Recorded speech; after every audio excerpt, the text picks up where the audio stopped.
नमस्कार। आज मैं इलाहाबाद हाई कोर्ट के वरिष्ठ अधिवक्ता जयराज सिंह तोमर जी के साथ न्यायिक व्यवस्था में जिस तरह से लोग खिलवाड़ कर रहे हैं, लोगों के द्वारा खिलवाड़ किया जा रहा है, उसी बिंदुओं पर, तमाम बिंदुओं पर मैं आपसे चर्चा करेंगे, रूबरू लोगों को करेंगे कि किस तरह से न्याय व्यवस्था के साथ लोग खिलवाड़ कर रहे हैं।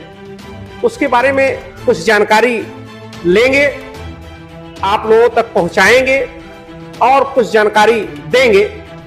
इसी के साथ मैं वरिष्ठ अधिवक्ता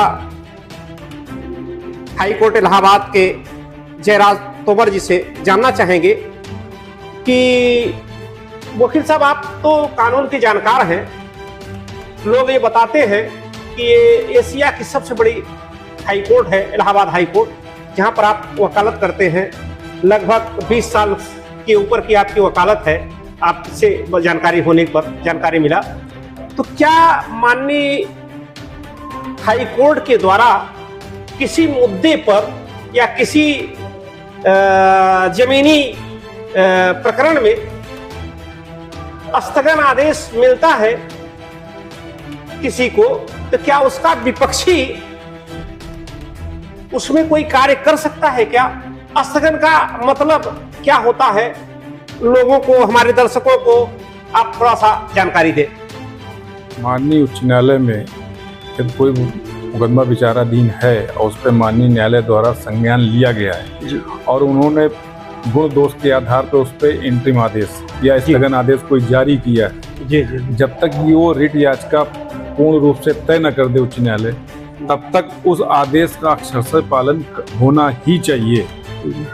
चूंकि जो भी विभाग संबंधित विभाग से है, जैसे दीवानी का है तो उसमें जैसे कलेक्टर है, आपका एसडीएम है, इन सब चीजों को नैतिक जिम्मेदारी है कार्यपालिका की कि उच्च न्यायालय के जो संबंधित आदेश है उसका अक्षर से पालन सुनिश्चित किया। यदि कोई उसका आदेश का अनुपालन करता है तो उसके खिलाफ दंडात्मक कार्रवाई और भी जो भी कानून से प्रचलित दिशा निर्देश हैं उसका पालन करके सख्ती से उसकी कार्रवाई, स्थगन आदेश का पूर्ण पालन कराना सुनिश्चित किया जाना चाहिए। लेकिन हमको ये जानकारी हुई है कि जनपद भदोही में, ग्राम सभा इटहरा में, एक पीड़ित, दोनों आंख के दिव्यांग दलित मल्लू के परिवार के लोगों द्वारा एक माननीय उच्च न्यायालय इलाहाबाद हाई कोर्ट में एक याचिका दाखिल किया गया था, जिसमें उन्हें स्थगन आदेश मिला था।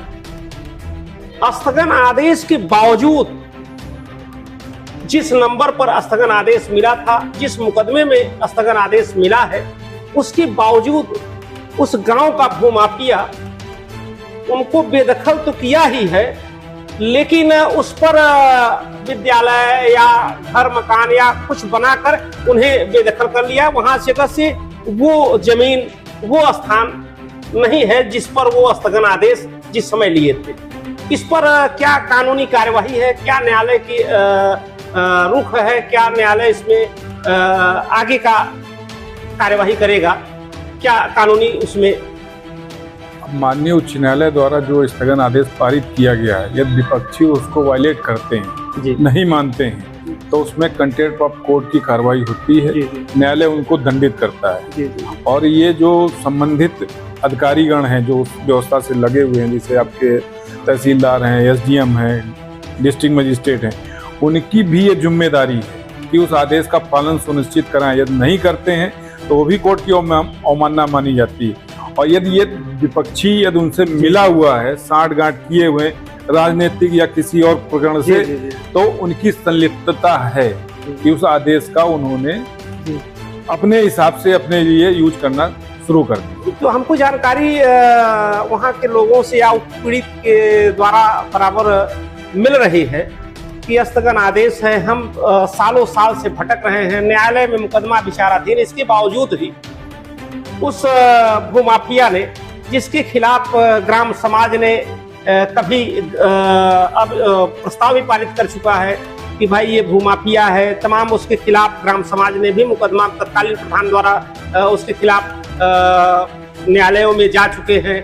तमाम पीड़ित व्यक्ति उसके खिलाफ जा रहे हैं, लेकिन न्यायालय अभी क्या रुख अपनाएगी उस पर, इसकी थोड़ा सा हमारे दर्शकों को बताइए।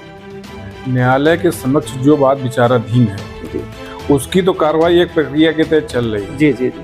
न्यायालय ने स्थगन आदेश पारित किया है। जी जी। अब संबंधित तहसील जो भी वहाँ का बाहर अधिकारी है, जैसे एसडीएम सर्वोच्च होता है, जी जी, अब उसकी जिम्मेदारी है कि उसका आदेश पालन सुनिश्चित करे। यदि आदेश का वायलेशन हो रहा है तो उसकी जिम्मेदारी है। या आज के समय में ये कहा जा सकता कि उनकी मिली भगत है इसलिए ये हो रहा है, वो उसको प्रोटेक्ट कर रहे हैं। किस कारण से कर रहे हैं ये वो जाने, लेकिन माननीय उच्च न्यायालय के आदेश की वो कतई परवाह नहीं कर रहे हैं, जिसका कारण कुछ भी हो सकता है, कहना ठीक नहीं है। लेकिन शासन प्रशासन से जो व्यवस्थाएं राजनीतिक बदली हैं उसमें आजकल बहुलता ये आ रही है कि जो भी एडमिनिस्ट्रेटिव अधिकारी है जिले का या संबंधित तहसील का, उन्होंने बिल्कुल अब माफियाओं के साथ मिल गए हैं। और हाई कोर्ट चूंकि इधर थोड़ा लीनेंट व्यू बनाए हुए, इस वजह से वो कोई कार्रवाई नहीं कर रहे हैं। वकील साहब, मैं इसी के साथ एक प्रश्न और आपसे करना चाहता हूं, क्योंकि आप कानून के जानकार हैं। क्या ग्राम समाज की जमीन, ग्राम सभा की जमीन या सरकारी कोई भी ग्राम सभा में जमीन हो, चाहे वो PWD की हो, चाहे कन्या पाठशाला की हो, चाहे खेलकूद की हो, चाहे अन्य किसी भी विधा के लिए जमीन हो, जो आरक्षित की गई है, जो छोड़ी गई है, क्या किसी प्राइवेट व्यक्ति को या प्राइवेट व्यक्ति के द्वारा बनाया गया संस्था को क्या सरकारी जमीन दी जा सकती है? नहीं, ऐसा कोई नियम नहीं है। वो तो शासन के स्पेसिफिक आदेश हैं कि जो गांव से डेवलपमेंट से संबंधित कोई भी वर्क है उसके लिए गांव समाज की जमीन आवंटित की जाती है, जैसे शिक्षा के लिए, खेलकूद के लिए, चारागाह के लिए, पशुपालन के लिए। उसका नेचर नहीं बदला जा सकता है। ये सब तभी होता है जब शासन या राजनीति या कुछ दबंग टाइप के लोग या भूमाफिया टाइप के लोग हैं, वो इसका सिस्टम का दुरुपयोग करते हैं। और बिना शासन की मदद के, अधिकारियों की मदद के ऐसा संभव नहीं है। जी जी जी। तो तमाम बिंदुओं पर आपसे जानकारी मिली, लोगों हमारे दर्शकों तक पहुंचेगी। लेकिन मैं इसी बीच में ग्राम सभा इटहरा के भूमाफिया कमला शंकर के कारनामे के बारे में बताना चाहता हूं कि उसके कारनामे के बारे में, उसके द्वारा जो ग्राम सभा की जमीन या अन्य लोगों की जमीन न्यायालय के स्थगन के बाद, तमाम आदेश होने के बाद, ग्राम सभा के उसके विरुद्ध में प्रस्ताव पारित होने के बाद तमाम शिकायतकर्ता शिकायत कर रहे हैं, इसमें अभी तक प्रशासन निर्णय नहीं ले पा रहा है। इसके साथ तमाम बातें आ रही है, प्रशासन वहां तक अभी नहीं पहुंच पा रहा है। क्या उसमें कारण आ सकती है? कानूनी प्रक्रिया, कानूनी अड़चने या कानूनी बातें क्या हो सकती है उसमें? अब होता क्या कि जो आदमी सोसाइटी में, जिसको आप भूमाफिया बोलते हैं या दबंग बोलते हैं, जो कानून के साथ खिलवाड़ करता है, वो पैसे का सदुपयोग करके, अपने रिसोर्सेज का उपभोग करके और कानूनी दांवपेच खेलते हुए वो जितने भी सरकारी तंत्र हैं उनको अपने पास धन के लाभन में मिला के ये सब दुरुपयोग करते हैं कि उनको पता है कि इन सब कार्यों में हमारा तो कुछ होगा नहीं, क्योंकि जो लड़ने वाला आदमी है वो निरीह है, गरीब है, वो निरक्षर है, तो वो शासन की जो भी नीति है उसका फायदा उसको तो नहीं मिलना है, लेकिन वो शासन के साथ खेलता है और अधिकारियों के संरक्षण में वो सब ये करता है। अब कोई कार्रवाई गांव समाज में हो रही तो उसकी सीधे जो तार जुड़े हुए एसडीएम महोदय से जुड़े हुए, बिना उनके संरक्षण के ऐसा काम संभव ही नहीं है। जी जी जी, ये बिल्कुल नितार्थ तय है। जी जी जी। निधि, आप रहे वरिष्ठ अधिवक्ता हाईकोर्ट इलाहाबाद के जयराज तोमर जी, आपने दर्शकों को तमाम कानूनी जानकारी दिए और तमाम लोगों, जिम्मेदार लोगों पर भी अंगुली उठाए। अंगुली के उठाने के साथ साथ कानूनी जो व्यवस्था है, जिसको जिम्मेदारी दी गई है, उनके द्वारा अपने कर्तव्य का पालन नहीं किया गया है, इसके संबंध में उनके द्वारा बताया जा रहा है। संयम भारत न्यूज गरीबों के साथ, दुखियों के साथ न्याय पाने तक उनके साथ है। संयम भारत न्यूज परिवार इसी तरह से अन्यायियों के विरुद्ध कार्य जो करता चला आ रहा है, अन्यायियों के कारनामों को उजागर करता चला आया है, चाहे वो भूमाफिया कमला शंकर हो, चाहे इस तरह का कार्य करने वाले लोगों को विरुद्ध कार्य हो।